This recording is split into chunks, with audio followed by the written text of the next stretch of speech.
of it. Daddy and his whole bitch Dominique got both them fools talking reckless. So after I finish puppet mastering these fools, I'm setting the whole damn theater on fire. And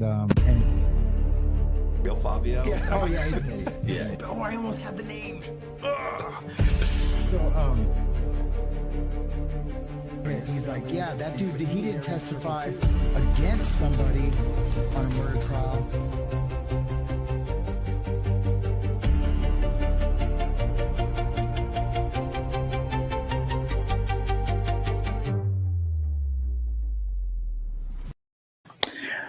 Hey guys, welcome to After the Bars. I am Sam. Boy, oh boy.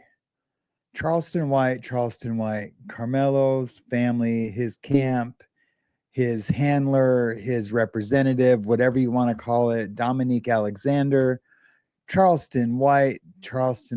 Wow.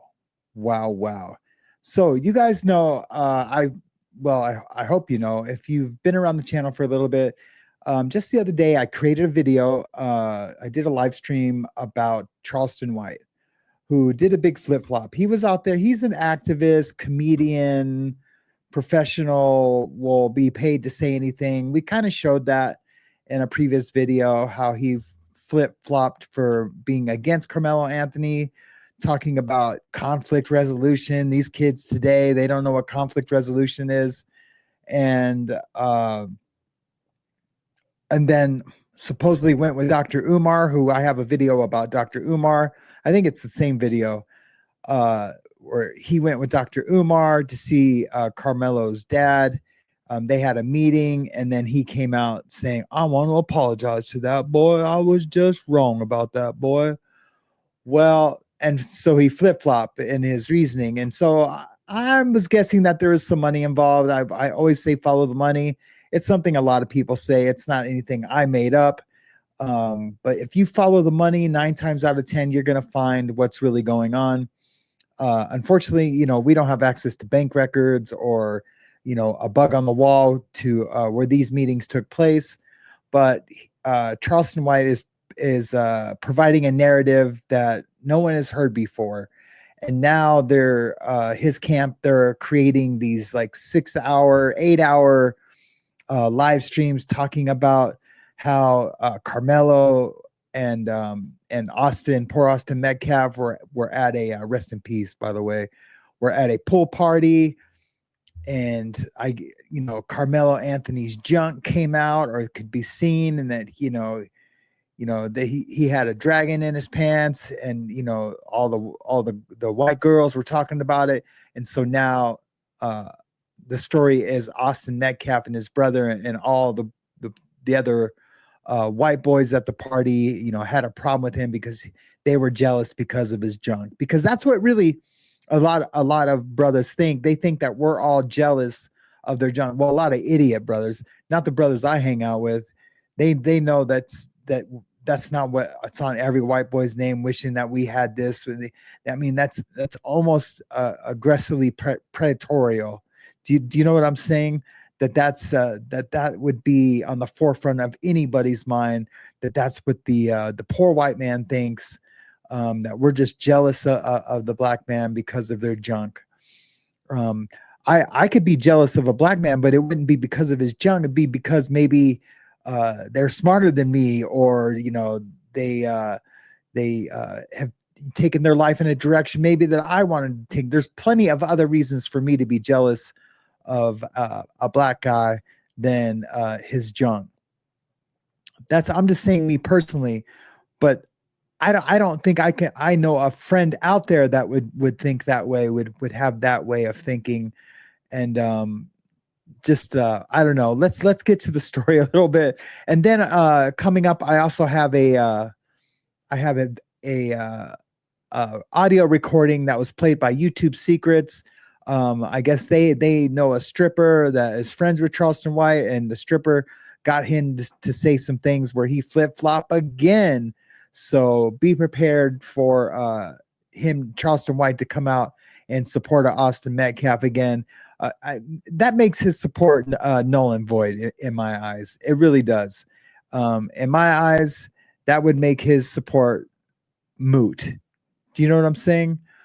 So let's just take a look at Read with Caution, exposing the left and their warped narratives regarding Carmelo Anthony's sensitive info. Carmelo's defenders are already trying to spin my lawsuit against Charleston White. This is coming from Sarah Fields, and we talked about her.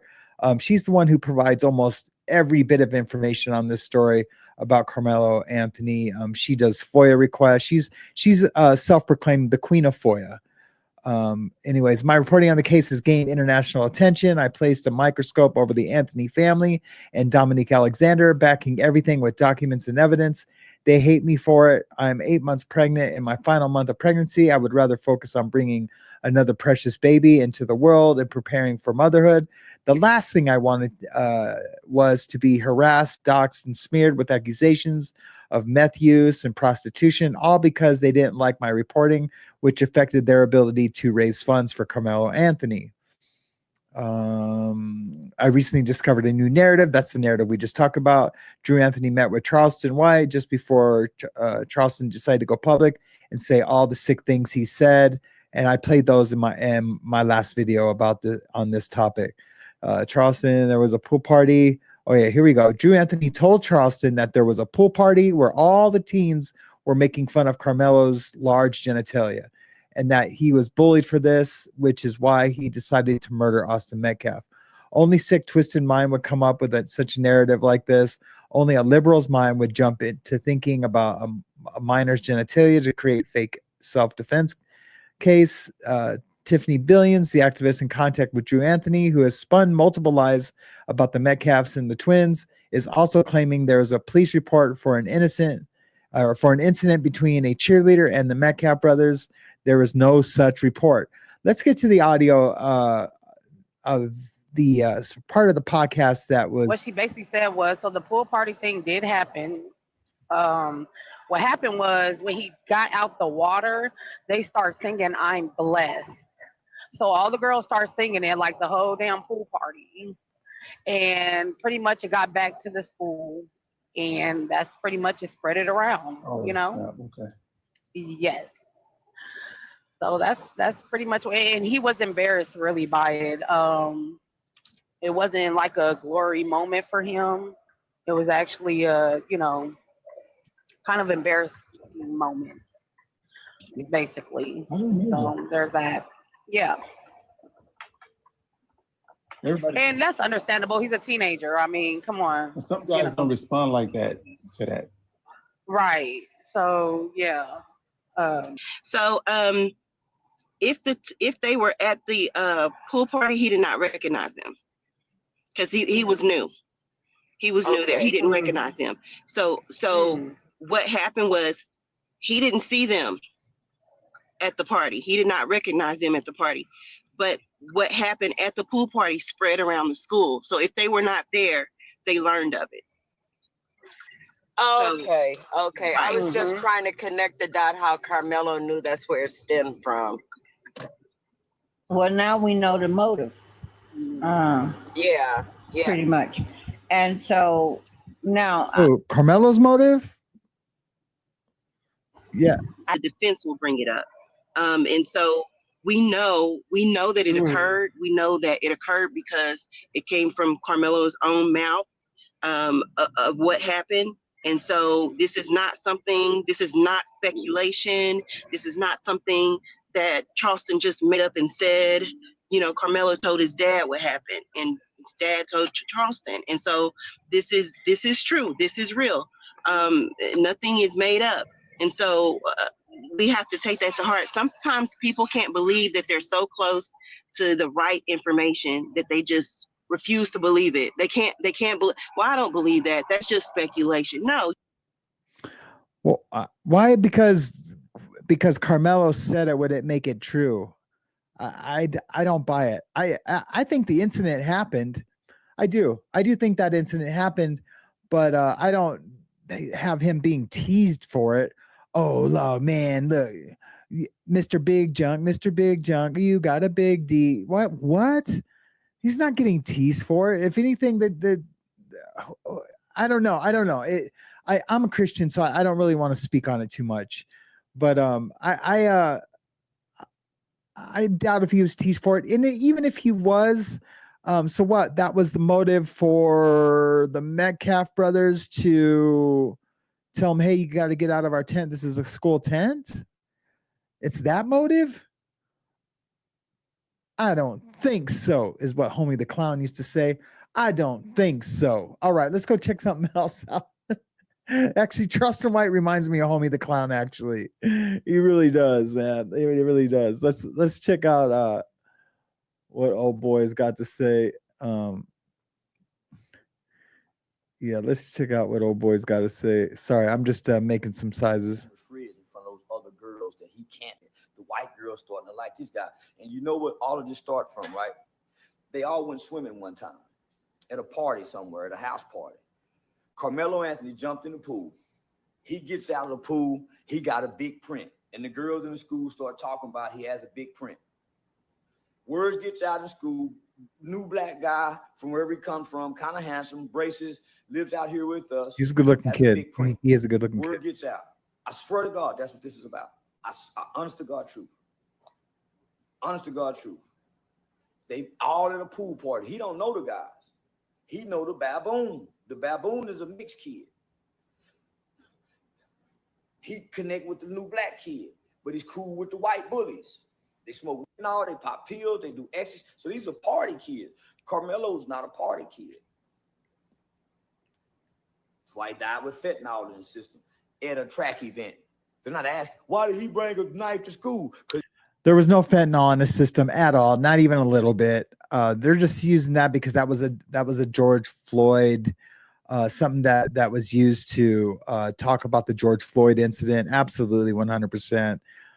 Oh no, he had fentanyl in his system, and that's why he died, or that contributed to his death. And you got kids walking around in people school are crazy. fentanyl, fuckers, athletes.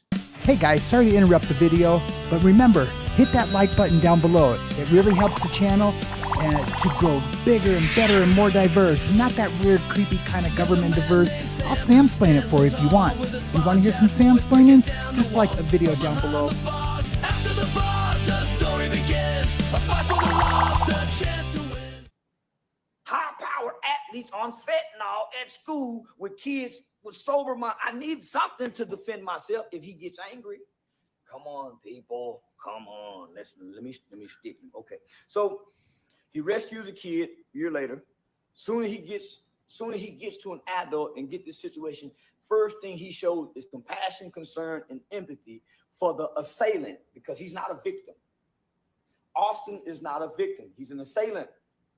His brother should be charged with his death as well, because anytime you commit a crime and someone dies in the commission of a crime, this is true. Should be charged because they was going committing the crime. If that was true, that would his brother would have to be charged also. But that's not true. Black kid and his brother died. The brother should be charged with something. Sarah. Now, folks, I'm not Sarah, sure. He's always talking about Sarah. That's Cinema Shogun. That's where we got that little piece from. I like that dude, man. I'm gonna send him an email someday. I would like to holler at that dude one of these days. Here we go on YouTube. YouTube Streets, I think it's called. This is the meat of the show. This is where I really wanted to showcase on the show that is brand new. This is only like 20 hours old. Check this out. My bad, guys. My bad. Here's YouTube Streets, and this at first I thought it sounded really AI, but then you catch the stripper talking at the end. So, but I mean that could be faked if they were really, really diabolical about it. But let's just check it out. Audio. I'm gonna play little snippets of it. Daddy and his whole bitch Dominique got both them fools talking reckless. So after I finish puppet mastering these fools, I'm setting the whole damn theater on fire. This ain't the end, nigga. This the trailer. I know what I'm doing now. Don't play dumb with me. That daddy, that so-called stand-up man. They're talking about Carmelo's daddy, that so-called stand-up man. Out here crying, acting righteous, talking about they lying on me. They making stuff up. Man, shut your weak ass up. That nigga throwing money around like he buying forgiveness at the church. They say he's throwing money around like he's buying forgiveness at the church. And I think the echo is why it sounded not real to me at first. So you And see how at the end you kind of catch the stripper's voice. They're saying she was a stripper from Atlanta, but so that's the only reason why I say that. I'm not using it in a derogatory term. I've dated strippers in the past. I have stripper friends. That's not why I'm not saying that derogatory at all, not even a little bit. So I mean, he's talking shit about dude, but saying he's throwing money around, that he got a little bit of money from him. But we all knew that. I predicted that right from the rip. If this comes out to be fake, which I don't think it will, I really don't think it will. These fools ain't known to be putting out fake stuff out there for clicks and views. They got a nice little channel. It's growing organically. Just kind of like mine is. It's kind of growing organically. I don't know. I think this is a hot story. I think this is that's why I've been covering it since its inception. I've been covering it when all the race baiting started, when all the things happened with this story. I've been right here on the front line talking about it. And, there has been a trial date set for June next year. But there's going to be lots of things happening before then. We might, who knows? Hopefully there's no more violence. Hopefully there's no, picket lines or protests at any of the hearings. Hopefully this young man gets a fair shake. I wish he would show a little bit more remorse. That would go a long way. I did a whole video where we're talking about that he's added time to his sentence because he hasn't shown remorse. Because when you do show remorse, that goes a long way. If you're going to get 10 to 15 years for this, say they give you manslaughter, even the prosecutor looks at you a little lighter. But now they've indicted him on first-degree murder, and because of the lack of remorse that's been shown by this young man and his representation, this so-called Minister Dominique Alexander, who is a POS in his own right. He's a baby shaker. He's been to prison for hurting a baby by shaking him. And like tons and tons and tons of other felonies that I've shown on previous videos. I'll make sure that there's links to all those videos in the description. Thank you for coming out to After the Bars and checking out the show. I really appreciate it. Make sure you hit that like and subscribe button if you can. If you don't want to subscribe, just make sure you hit that like button. I really appreciate it. I don't know what else, man. You just make sure you turn those notifications on so you can that you don't miss a show when I got some popping. I usually do these lives, but I am going to start doing a couple pre-recorded shows, especially on the weekends when I'm spending time with my family. God bless. Be kind. Be kind to yourself first and foremost, so you can be intrusively kind to others. Take care. This is Sam, and this has been After the Bar.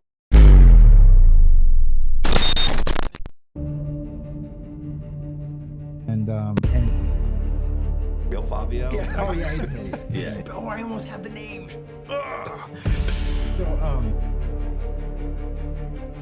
He's like, yeah, that dude, he didn't testify against somebody on a murder trial.